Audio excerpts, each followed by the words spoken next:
최근에 그 실천신대 정재영 교수님이라는 분이 쓴 칼럼을 제가 읽다가 참 거기서 참 많은 그 생각하는 한 대목이 있었는데요. 이제 그 글에는 이제 기독 청년과 관련된 설문조사 결과가 이제 쭉 열거가 되는데 그 한 대목에 그 제 눈에 이제 이게 확 띄어든 게 있었는데 이런 내용입니다. 고등학교 졸업 이후에 교회를 다닌 비율은, 그러니까 고등학교 졸업 이후에 교회를 다닌 비율은 13%밖에 되지 않았다. 이 새신자가 별로 없었다는 이야기 아닙니까? 그러니까 전부 이제 뭐 모태신앙 또 뭐 유년부부터 또 학년 전서부터 교회를 다녔고 이제 고등학교 졸업 이후에 교회를 다니기 시작한 분들은 13%밖에 되지 않았다. 그래서 이제 늘 이제 그 들려지던 이 전도가 잘 안 된다. 뭐 이런 이야기가 이제 이 통계로 좀 이제 확인이 된 것 같아서 마음이 참 씁쓸했습니다. 그런가 하면은 이 교회에 새신자가 별로 이제 등록을 잘 안 한다는 이것도 참 마음에 그 아픔과 염려가 있었지만 그 교수님이 쓴 글에서 이 교회 다니는 청년들의 인식조사 이 부분에 대해서도 제가 마음에 큰 우려가 생겼는데요. 내용 중에 이런 설문조사가 있었습니다. 성경 말씀을 지키며 살면 이 사회에서는 성공할 수 없다. 이런 인식을 가진 청년들이 40.4%라는 겁니다. 그런가 하면은 또 이런 항목이요. 내 주위에는 성경 말씀을 지키며 사는 사람이 별로 없다. 이렇게 응답한 청년이 무려 61.7%라는 겁니다. 그러니까 지금 이 교회의 청년들이 전도도 잘 안 될 뿐만 아니라 교회 다니는 청년도 교회의 영향을 별로 받지 않는다. 여러분 이 대목이 진짜 슬프지 않습니까? 내 주위에는 성경 말씀을 지키며 사는 사람이 별로 없다. 이런 인식을 가지고 있는 거, 이게 지금 심각한 상황이라 생각합니다. 뭐 이런 설문조사가 아니더라도요, 지금 코로나19 이후로 뭐 이 한국 사회가 한국 교회에 대하여 이 신뢰하는 신뢰도가 점점 심각할 정도로 떨어지고 있다. 이것도 지금 보통 문제가 아닙니다. 최근에도 목회 데이트 연구소가 낸 설문조사에 보니까요, 한국 교회를 매우 혹은 약간 신뢰한다. 이게 한국 교회를 신뢰한다. 여기에 응답한 사람은 21%밖에 되지 않고요. 여기에 반해가지고 한국 교회를 별로 혹은 전혀 신뢰하지 않는다. 이렇게 응답한 경우가 76%가 되었다는 겁니다. 더 슬펐던 거는 교회 다니지 않는 분들이 나는 교회를 신뢰한다. 이렇게 응답한 비율이 9%밖에 안 된다는 겁니다. 이게 왜 심각합니까?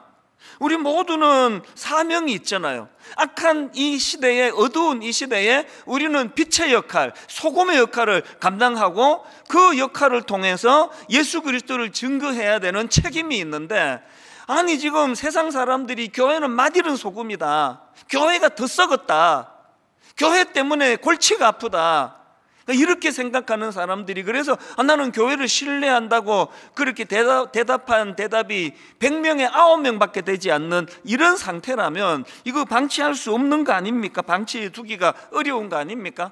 그래서 우리 모두가 다 정말 고뇌해야 됩니다. 어떻게 하면은 잃어버린 이 신뢰를 되찾을 수 있을까? 저도 목회자다가 보니까 참 한국교회 현실이 아프고요. 그래서 정말 이런 질문을 합니다. 어떻게 하면 이 잃어버린 신뢰를 회복할 수 있을까? 저는 오늘 본문을 묵상하면서도 참 이런 아픈 생각을 하면서 묵상을 하다가 보니까 답이 여기 있네?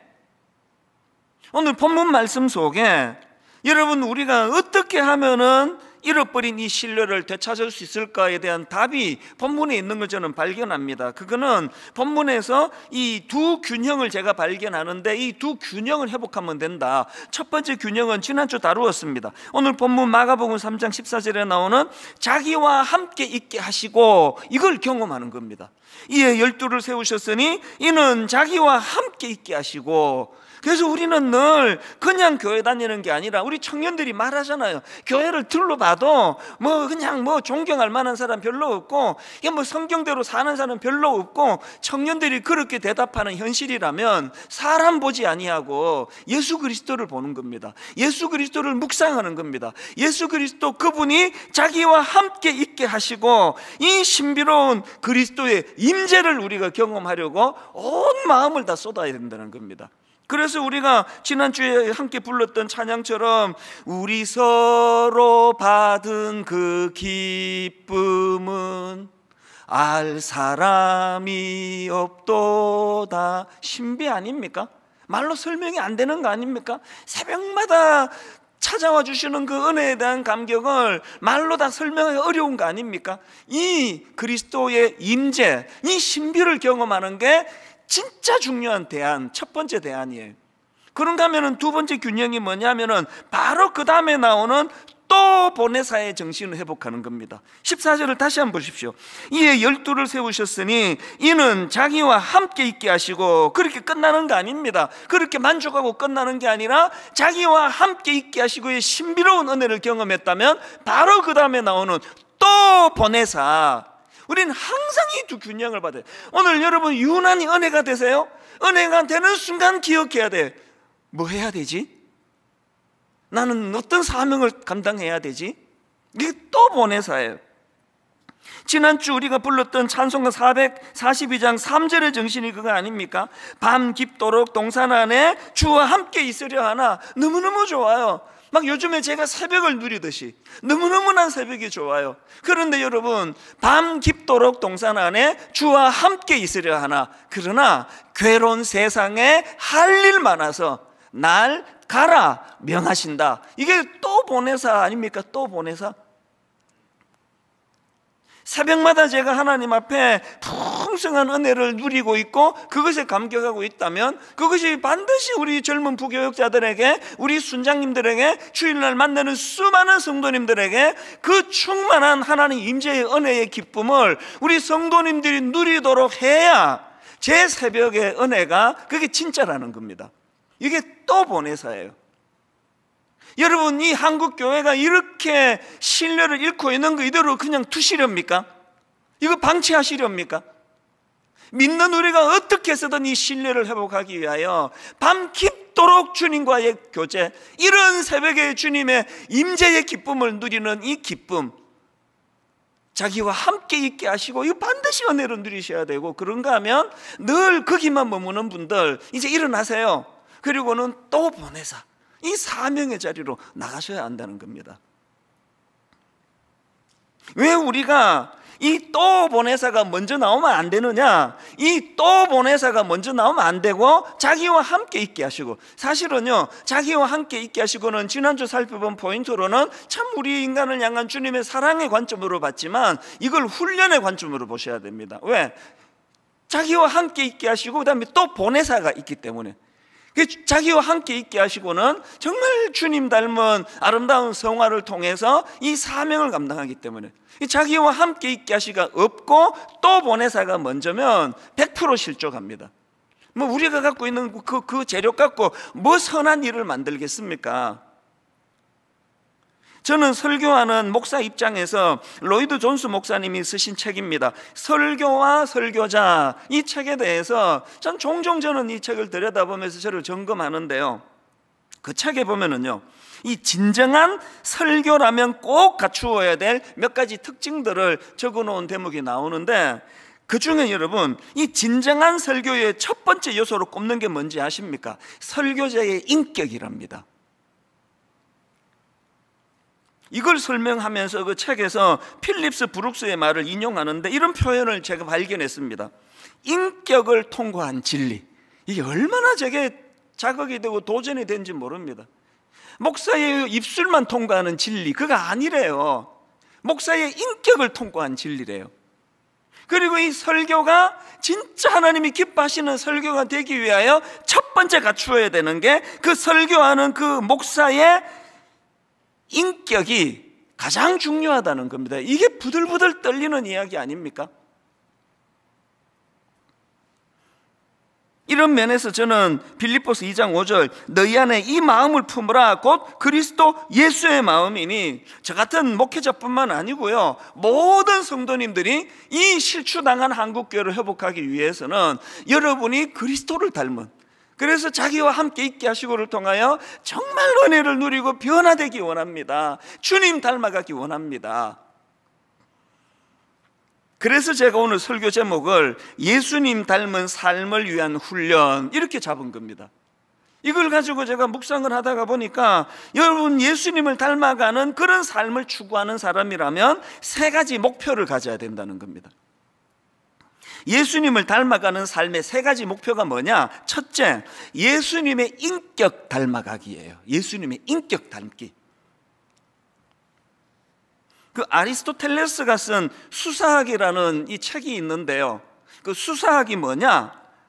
사전을 찾아보니 이렇게 설명하더라고요. 수사학이란 다른 사람을 설득하고 그에게 영향을 끼치기 위한 언어 기법을 연구하는 학문을 말한다. 저 같은 설교자는 이 수사학에 반드시 관심을 가져야 되는 거거든요.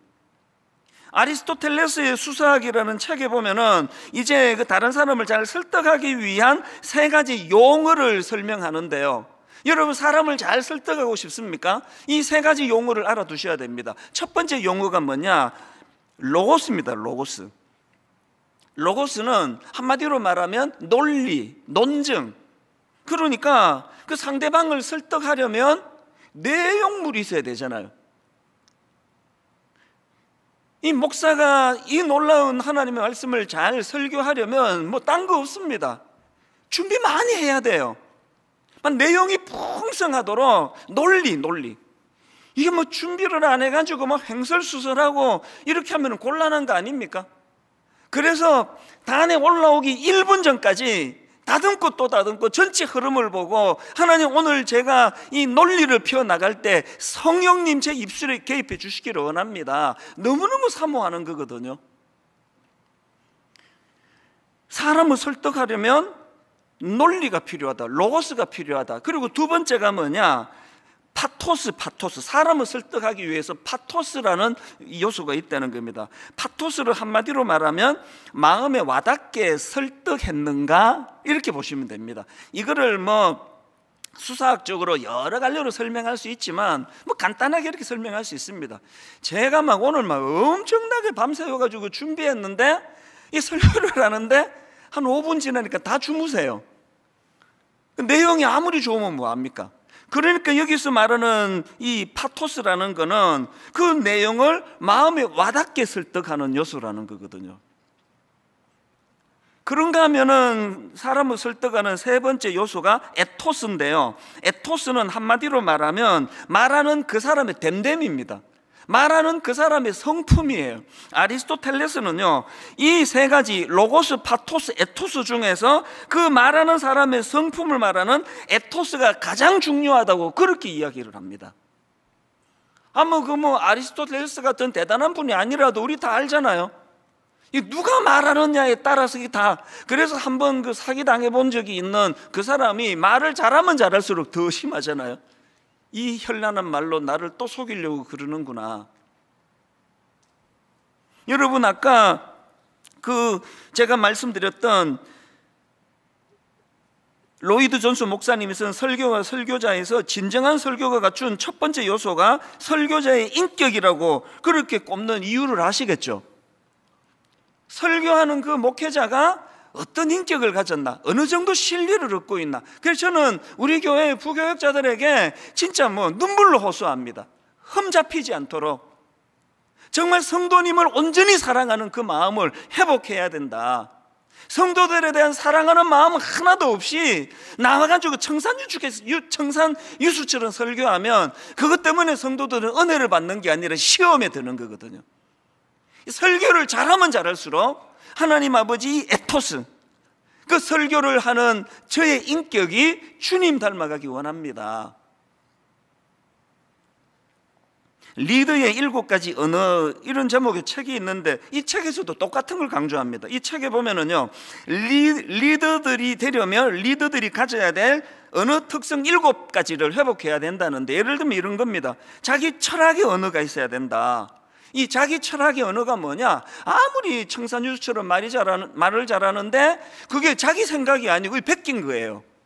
이게 자기 철학이 아니고 뭐 딴 거 그냥 보고 말하는 게 그 설득이 없다는 거예요.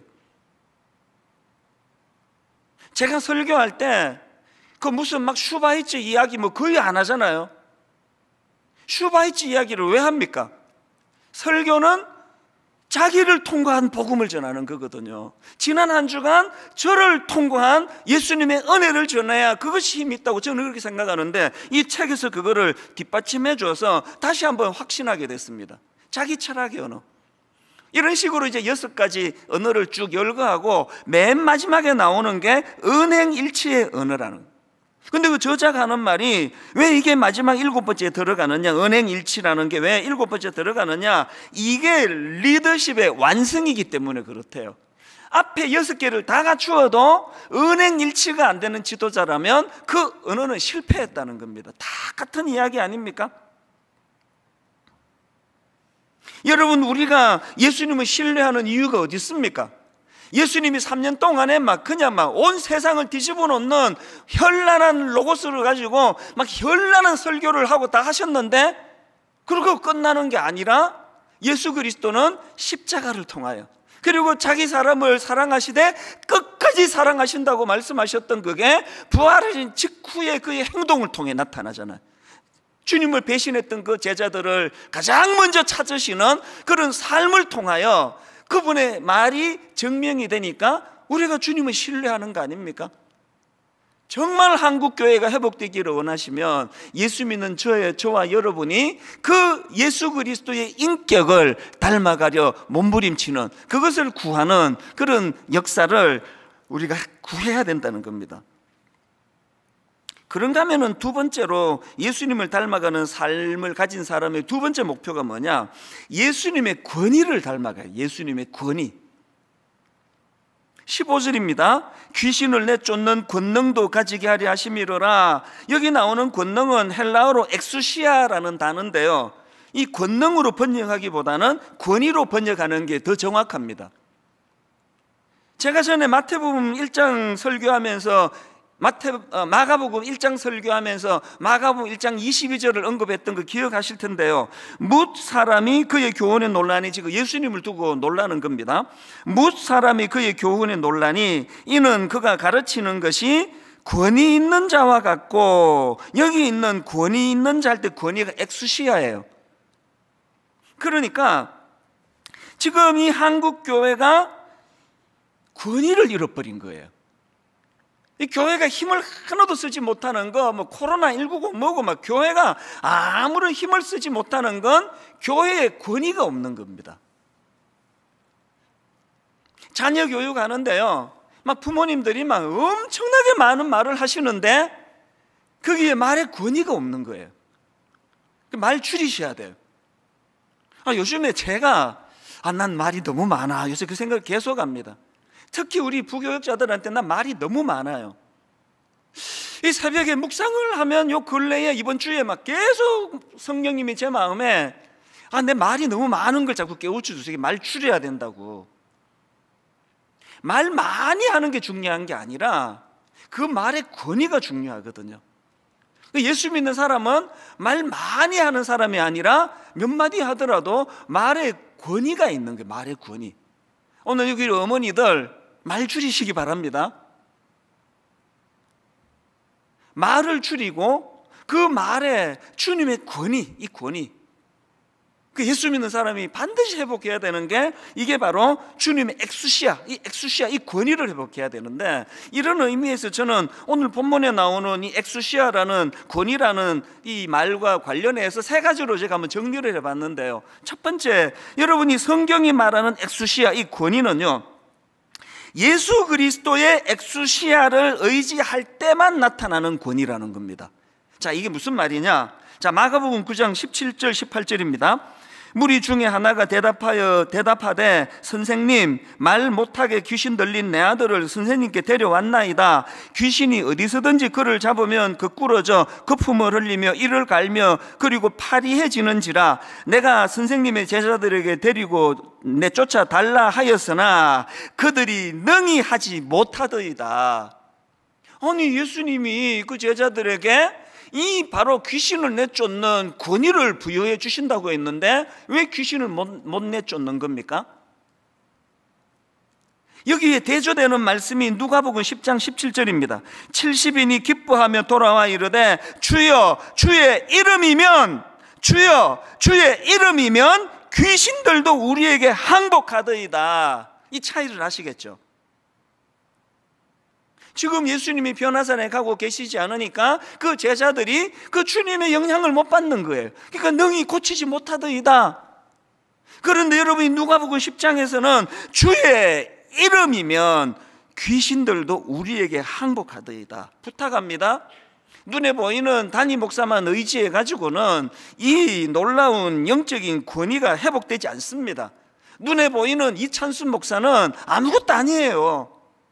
사람을 너무 의지하지 아니하고 주님의 권위를 인정해 드릴 때, 예수 그리스도의 이름을 우리가 인정해 드릴 때, 그런가 하면은 또 하나, 언제 영적 권위가 회복될 수 있느냐? 여러분, 진정한 엑수시아는요, 세상을 의지하는 태도를 버릴 때 나타난다는 겁니다. 이게 무슨 말이냐? 자, 마가복음 6장에 한번 보십시오. 6장 7절.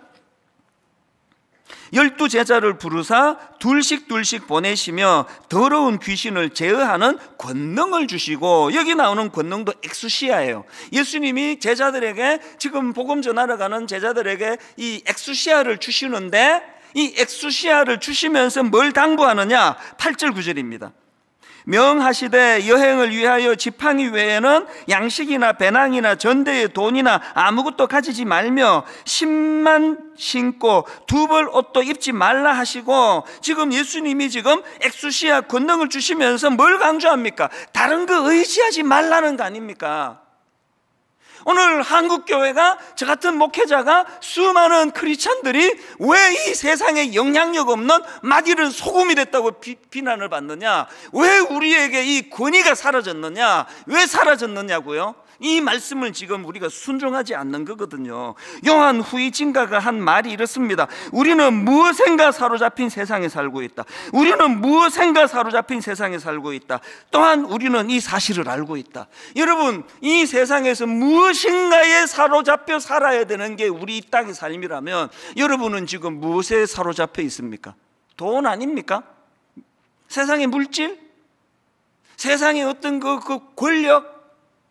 세상이 가지고 있는 어떤 명예? 그런 것에 사로잡혀 있으면 주님의 엑수시아가 안 나타난다고 그러잖아요.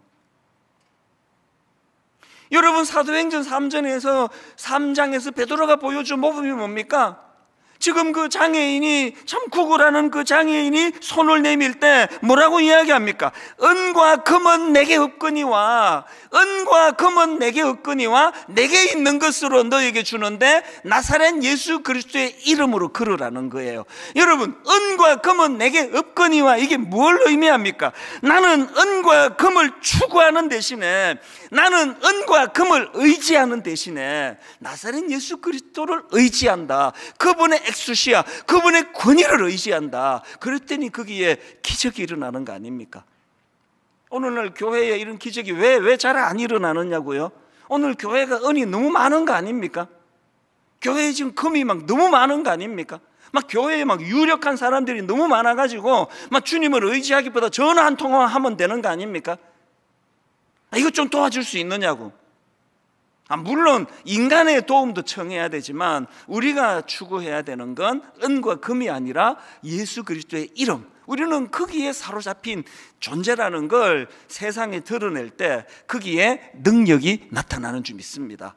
마지막 세 번째 한 가지 더, 이 엑수시아와 관련해서 우리가 잃어버린 권위를 회복하려면 어떻게 해야 되느냐? 여러분, 이 엑수시아는요, 사명을 감당할 때 나타나는 권위라는 겁니다. 본문 14절 15절 자세히 한번 보십시오. 이에 12를 세우셨으니 이는 자기와 함께 있게 하시고 또 보내사 전도도 하며 귀신을 내쫓는 권능도 가지게 하려 하심이라. 너무 간단합니다. 질문합니다. 여러분, 귀신을 내쫓는 권능을 회복하려면 어떻게 해야 됩니까? 귀신을 내어 쫓으려고 시도해야 되는 거 아닙니까? 이 기능으로 주신 어떤 도구가 있다면 이 기능을 수행해야 나타나는 거 아닙니까? 온통 교회가 그냥 우리끼리 떡 해먹고 밥 해먹고 우리끼리 좋다 그러고 여기가 좋사오니 그러고 있는데 귀신을 쫓는 권위를 쓸 기회가 없는 거 아닙니까? 쓰세요. 활용하시기를 바랍니다. 너무너무 혼란한 이 시대에 지금 동성애 문제라든지 말로 다 알 수 없는 혼란스러운 현실 앞에 우리가 이 권위를 회복해야 됩니다. 주님의 이름으로.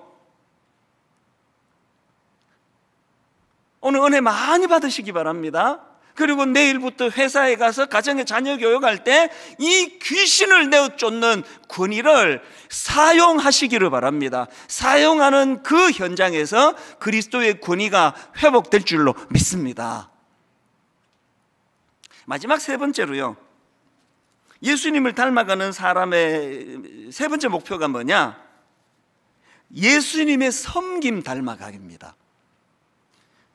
오늘 제자들을 부르시며 또 보내사라고 이 중요한 포인트가 담겨져 있는 핵심이 너무너무 중요한 거 아닙니까? 저는 우리 교역자들에게 종종 그런 이야기예요. 할 수 있으면 내가 당신하고 친하면 좋겠다. 그러나 안 친한들 그게 뭐가 중요하냐? 왜? 우리가 지금 동호회로 모였나? 너무너무 어려운 이 한국교회 현실 앞에 이게 6.25 전쟁으로 말하면 밀리고 지금 낙동강 전투까지 밀렸는데 우리끼리 노닥거리는 게 이게 그렇게 중요하냐? 우리 모두가 다 이 시간에 또 보내사가 이루어지지 않는 현실, 세상에 교회를 신뢰한다고 말하는 사람들이 9%밖에 없는 이 현실 앞에 이 노닥거릴 정신이 있습니까? 정말 주님의 섬김을 회복해야 돼요. 저는 최근에 그 전염병과 마주한 기독교, 이 책은 막 여러 저자가 이제 조금씩 글을 써놓은 건데요, 거기에 저는 이상규 교수님의 글을 읽다가 그 초대교회 첫 3세기 동안에 크게 그 두 차례의 그 국제적인 전염병이 발생했다, 그 내용을 제가 전에 한번 그 코로나19가 터지자마자 로드니 스타크라는 사회학자의 책을 인용해서 한번 말씀드린 적이 있거든요. 그 내용이 여기에 담겨 있더라고요. 두 번에 걸친 역병, 1차 역병은 165년 겨울에 발생한 역병인데요, 무려 15년 동안 지속이 돼요. 우리 1년 지속하는데 막 답답해 죽을 것 같은데 15년을 지속했답니다. 그리고 로마 제국 인구의 3분의 1에서 4분의 1이 목숨을 잃었다 할 정도로 끔찍했던 역병이었고요, 2차 역병도 끔찍하게 마찬가지입니다. 249년도에 시작이 됐는데 로마에서만 하루에 5,000명이 죽었다. 그리고 알렉산드리아에서는 인구의 3분의 2가 죽음을 맞았을 것이라고 추정이 될 정도로 끔찍한 결과가 일어났는데요, 저는 이런 내용을 다루는 이상규 교수님 글을 읽다가 용어 하나를 발견하고 한참을 이 용어가 내 마음에서 계속 머무는 걸 경험했습니다. 파라블라노이라는 단어인데요, 이 파라블라노이는 무슨 뜻을 가졌냐 보니까 위험을 무릅쓴 자, 이런 뜻이에요. 근데 왜 이 위험을 무릅쓴 자라는 뜻을 가진 파라블라노이가 내 마음속에 이렇게 맺혔냐 하니까 이게 이 파라블라노이가 초기 기독교 성도들에게 불려진 별명이라는 겁니다.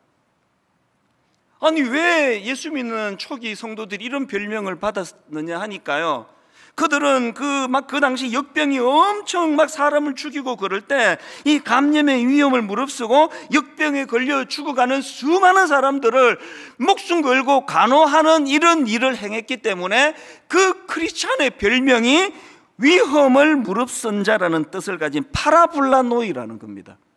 너무 영광스럽지 않습니까? 오늘 지금 코로나19가 터지고 교회의 공신력이 점점 떨어지는 거하고 너무 대조적이지 않습니까? 여러분, 우리가 예배를 얼마나 편하게 잘 드리느냐보다 중요한 거는 이 역병을 그리스도인들이 이런 별명을 얻어가지고 위험을 무릅쓰고 우리 그리스도인들이 코로나19를 멈추는 일에 결정적인 일을 했다. 이걸 만들어내야 되는 거 아닙니까? 그 교수님에 의하면은요, 초기 기독교가 이 두 번의 역병을 거치면서 예수 믿는 사람이 확 늘었다는 겁니다. 이런 점에서 저는 작년 코로나가 한창 기승을 부릴 때 너무너무 아름다운 사진 한 장을 제가 봤습니다. 우리 교회 조이스 청년부 담당 목사님이 메일을 보내가지고 우리 청년부 예쁜 자매 사진을 하나 보내줬는데요, 근래에 전 이렇게 아름다운 사진은 내가 본 적이 없습니다. 그 목사님의 편지 내용이 이렇습니다. 안녕하세요 목사님, 우리 청년부 자매 중에 현재 코로나 지원 간호사로 근무하는 자매가 있습니다. 걱정이 되어 잘 지내느냐고 연락을 했는데 대답 대신 아래에 사진 한 장이 날라왔습니다. 하루 종일 착용한 보호 장비로 얼굴이 온통 상해 있었습니다. 그리고선 그 자매가 이런 대답을 했습니다. 목사님, 저 괜찮아요. 매일매일 감사하고 제가 할 수 있는 일이 있으면 행복해요. 그러면서 자기 사진을 하나 보내준 거예요. 그걸 그 목사님이 제게 보내줬는데요, 너무너무 아름다워서 눈물이 날 지경이었습니다. 그러나 화면에는 못 띄워요. 하루 종일 그 무거운 옷에다가 그 코로나19 그거 TV를 다 보시잖아요. 그래서 사진에요, 막 온통 자국이에요. 제 눈에 너무 아름다운데 차마 이 사진을 띄울 용기는 안 생기는 겁니다.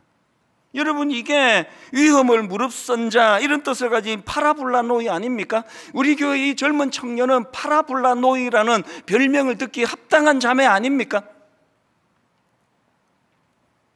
지난주에 제가 임정택 대표라는 젊은 크리스찬을 제가 소개해 드렸는데요, 여러분 25세 젊은 나이에 하나님이 저를 만드신 목적이 무엇입니까? 눈물로 기도하는 그 모습을 상상해도 이 청년이 너무너무 아름다운데, 기도 가운데 응답을 받아서 지극히 작은 자 하나에게 한 것이 곧 내게 한 것이니라, 이 말씀을 받고는 사회적 기업을 세우고 놀랍게도 히즈빈스라는 카페, 우울증, 정신분열증을 앓는 정신장애인들을 잘 훈련시켜서 우리나라에서 최고 맛있는 커피를 만들겠다고 하는 이 청년의 꿈이 왜 저를 감동시킵니까? 사람들은 정신분열증에 걸렸다 그러면 그 위험하다, 가까이 가지 마라, 다들 피하는데 이 임정택이라는 젊은 청년은 그 정신분열증 그 위험한 거 아니다, 그들도 회복될 수 있다, 이런 꿈을 가지고 다가가서 놀라운 그런 22호점까지 그 커피숍을 만들어내니, 바로 이 임정택 대표야말로 위험을 무릅쓴 자라는 뜻을 가진 파라볼라노이의 이름에 합당한 사람 아닙니까? 그래서 존경스러운 거예요. 제 입장에서 막 너무너무 기쁜 소식이 한 가지 여러분에게 전할 수 있어서 기쁜데요, 여러분 이제 이 임정택 대표가 가평 우리마을 운영 책임자로 저희와 합류하게 됐습니다. 너무너무 기쁘면서요, 그 과정에서 하나님이 많은 우여곡절을 이 젊은 청년에게 주셨는데요, 이후에 제 마음에 사명이 생겼습니다. 첫 번째 사명이, 이제 이 임정택 대표가 정말 날개를 달 수 있도록 내가 도와줘야 되겠다, 그래야 되는 거 아닙니까? 그 꿈이 있는 남의 청년 불러다 놓고 내가 날개를 꺾어 놓고 우리만을 위해서 네가 인생을 바쳐라, 그렇게 말할 수 없기 때문에 진짜 임정택 대표가 날개를 다는 일이 일어나도록 내가 모든 걸 다해서 도울 거라고 생각합니다. 도와야 된다고 생각합니다. 그런가 하면은 저는요, 임정택 대표가 만든 히즈빈스를 온 대한민국에 알리는 역할을 내가 해야 되겠다, 그래야 되는 거 아닙니까? 그래서 이번 설날에 숙제를 하나 우리 성도님께 드리려고 하는데요, 그 우리 교회가 운영하는 다문화 카페 아시죠? 드림센터에서 지금 그 한 10여 년 지금 우리가 세운 다문화 가정센터에서 사회적 기업 인정을 받아가지고 다문화 카페를 이제 운영하고 있는데요, 이제 거기에 이주 여성들에게 일자리를 제공하고 이제 복음을 전하고 이런 일을 하고 있는데, 최근에 저는 담당자가 보내온 그 이주 여성들의 내용, 그 간증 이야기들을 제가 읽으면서 너무 감동을 했습니다. 러시아에서 온 이주 여성 이야기, 베트남에서 온 어느 이주 여성 이야기, 필리핀에서 온 또 어느 이주 여성 이야기를 보면서 너무 감동이 되는 겁니다. 그 다문화 카페를 통해 낯설고 물선 이 남의 나라에 와가지고 그들이 일자리를 구하고, 그리고 분당 우리 성도님들이 정성 어린 멘토링을 받아가지고 한국 사회와 문화에 적응하는 데 큰 도움을 받고, 무엇보다도 그 과정에서 예수 그리스도를 만났다고 하는 이 가슴 뜨거운 결과들을 제가 쭉 글을 보면서 너무 마음이 기뻤습니다. 숙제가 뭔가 하면은요, 지금 이 코로나19로 다문화 카페가 지금 문을 못 연 지가 거의 1년이 됐지 않습니까? 물론 분당 우리 교회가 무조건 책임을 집니다만, 우리 모든 성도님들에게 이번에 이제 이 다문화 카페에서 설 선물 세트 통신 판매를 한다는 겁니다. 거기에 이제 더치커피 세트와 과일청 세트를 이제 통신으로 인터넷으로 판매를 한다는데, 제가 아까 임정택 대표 히스빈스를 잘 알리고 싶다고 그랬잖아요. 요새 무슨 콜라보 이런 용어들을 많이 쓰는데, 이번에 우리 교회가 하고 있는 다문화 카페하고 히스빈스가 손을 맞잡고 히스빈스의 커피를 우리가 납품을 받아가지고 이제 이 더치커피 세트를 판매를 하는 겁니다. 여러분, 저 히스빈스의 이 더치커피 맛은요, 제가 보장을 합니다. 그리고 맛이 좋아서 사라는 게 아니에요. 오늘 여러분 곳곳에서 이 어려운 가운데 정말 주님의 이름을 의지해서 파라블라노의 위험을 무릅쓴 자라는 이런 꿈을 가지고 있는 분들을 우리가 도와야 되는 거거든요. 그래서 제가 오늘 이 상품을 소개해 드리려고 하는데요, 화면으로 제가 막 눈으로 잘 보시라고, 제가 오늘은 좀 약장사 같긴 한데요, 제가 약장사도 좋습니다. 이런 일에는 괜찮습니다. 저 선물 세트를 2만 원에 모십니다. 이번 설뿐만이 아니고요, 통신으로 저거 하나를 판매해 주면 참 남의 나라와, 저도 미국에 이민 갔을 때 초라한 참 눈물 젖은 빵을 먹던 나그네 시절이 있었잖아요. 등 한 번 두드려만 줘도 용기가 생기더라고요. 그리고 부탁을 드립니다. 검색해가지고 히즈빈스 매장이 여러분 집 주변에 있으면 찾아가서 커피 한 잔 사주세요. 거기에 여러분 너무 지금 우리 장애인들이 이런저런 어려움을 감수하면서 자꾸 일으키고 있는, 그런데 우리가 한번 커피 한 잔 팔아주는 것이 그들 등을 두드려주는 일입니다. 결론을 오늘 이렇게 맺기 원합니다. 사실 제 어깨를 짓누르던 3가지 무거운 짐이 있었거든요. 하나는 1만소도 파송운동, 지난 8년 9년 잠을 이루지 못할 만큼 무거운 짐이었고요. 또 하나는 가평 우리 마을, 정말 여기에 약자들을 섬기는 이런 가치를 구현하려는데 너무 힘들었습니다. 이제 이 2가지 짐은 제가 이제 벗기 시작했습니다.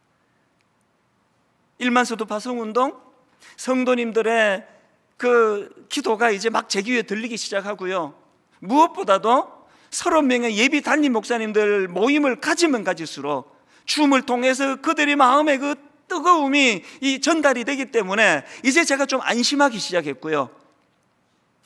가평 우리 마을은 임정택 대표가 여기에 합류하도록 하나님이 길을 열어주시는 것을 보면서 하나님이 붙잡고 계신다.